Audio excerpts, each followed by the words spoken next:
it was my prime duty that I should have welcomed our chief guest for this session, Professor Dr. T.G. Sitaram. This is his first visit ever to the university. And sir, I'm Mahesh Verma, not Mahesh Sharma, because I want him to remember, if ever I come back to him again. And I'm so delighted and excited that because our university is a predominantly technical university, and we deal with a lot of programs which are controlled by AICTE. AICTE is our regulatory body for a number of programs. And not only that, AICTE is always helping us. They have helped us setting up of AICTE sponsored Idea Lab. They gave us 55 lakh rupees sometime back. And why I'm king, this is only a beginning. There is much more scope and which we are waiting for. So truly for us, Ram padhare hain, bajao dhol swagat ke, Ram mere ghar aaye hain, Professor T.G. Sitaram. So, it was hard for me to jot down the pearl of wisdom which he shared with us, and I really liked, he compartmentalized his address into three areas. One, technology. Second, women. And thirdly, what is AICTE doing for women? So, he opened his address with a beautiful statement that we are living in an Amrit Kal. And I really, don't you think that, in the morning, sir, I was, sharing that for the last 2-3 days, I've been just following what is happening in Davos, and every big wig from country, from India and the rest of the world are there at World Economic Forum in Davos, and, the buzz there is India. Because why? Because it gives us such a big kick and we feel so good that our country is being talked about by the rest of the world. And how this has happened? This has happened that we have really done well ourselves, and we are really living in such a golden period of our life that our country is really buoyant. It's really doing so well, and we're very happy with it. And another thing he said that in this era, what is more important is skilling, reskilling, and upskilling, and this is a continuous process. And I think we do all agree with that. And he said that we have done well in technology, especially in digital technology infrastructure. We are a cynosure of the world. They are actually envying us that how India could do it. And he said that this is like a cycle, one thing leading to another, because he said, he gave an example of highways, that the revenue which you are generating is being pushed back again to build more highways. So it's like, it's like one thing leading to another. So he gave a very good example, and he said that 100% GER in a primary education. Big jump, and he said our target is 50%, but at the moment we are a little bit more than 28% in higher education. And he said the best thing AI has done is that it has disrupted the way we think and the way we act. Total disruption, isn't it? How we have been doing things. But he said this is also a worry. It's not it's not totally a good feel factor. It's also a worry because what AI is doing is a collective wisdom, and it is impacting our creativity, because this creativity which was supposed to be acquired through genes and also mastered through guruship, and that is no longer being happened. So what is it? Making us dumb? Is it really making us a dumb? That's what he said. That's what is worried about. But time has thrashed from years to second. What was being done in centuries can be done in minutes now. So that's again both it's an evil also, and it is also a good thing also. But not to worry, he said, accept, don't know. I think this is a very good statement. He said, do accept that you don't know. Because when you know that you don't know, you will keep learning continuously.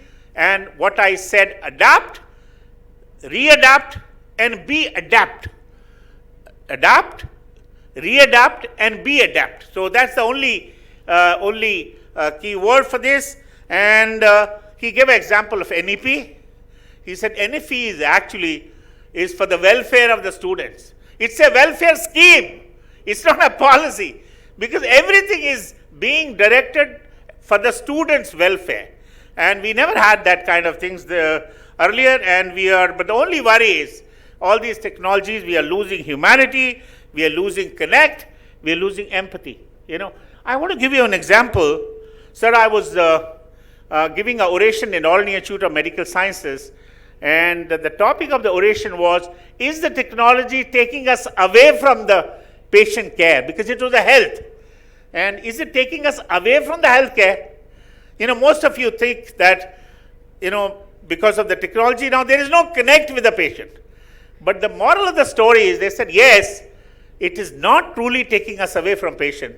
All those mundane things, all those trivial things, what was being done by a human being, now will be done by the technology.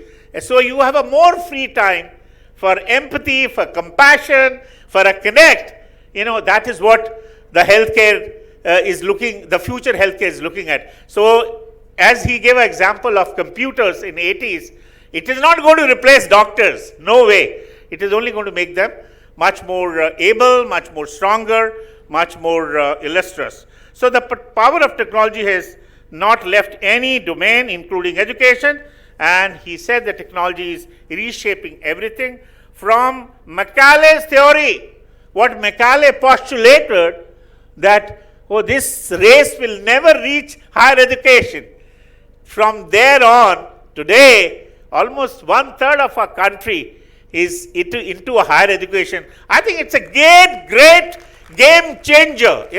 Don't you think we have done as a nation so well, that what they thought, we are a dumb nation, we will only remain Sarkari Babu, and we'll never get out of it. And we have shown the world that we can reach Chandrayaan. I think it's a great good feel factor for us. It's a golden time, he says, and blessed to have technology around. Future is bright.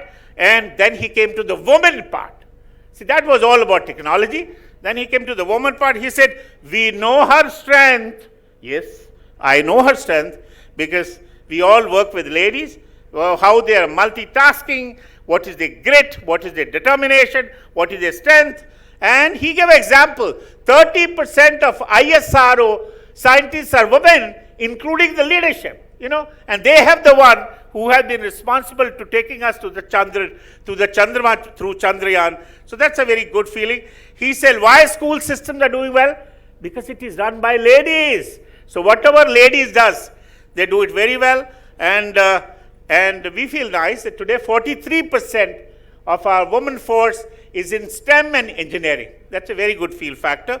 And we are doing well, excelling, and we need to bridge the gender gap for opportunity. And for the workforce, technology has narrowed gender gap. We need to look after their safety, and feminization of technical education is happening. He said, everywhere he goes, all the first prizes, all the awards are bagged by ladies. In fact, I also do that. Sir, I go for convocation, only ladies, sir.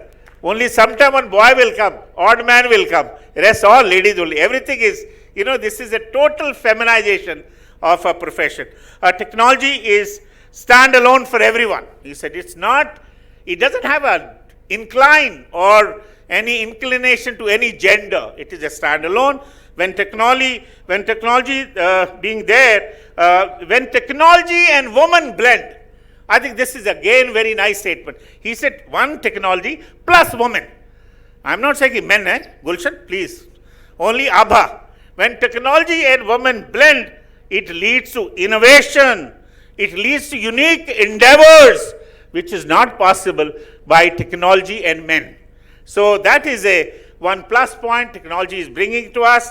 And he He gave us a lot of schemes the SAT is doing, interesting internship, scholarship, WOW program with Amazon, access to industry, mentorship, Bharti scheme for those who drop and they come back. So the last statement, he said, harness the technology to unlock their potential and no woman is left behind.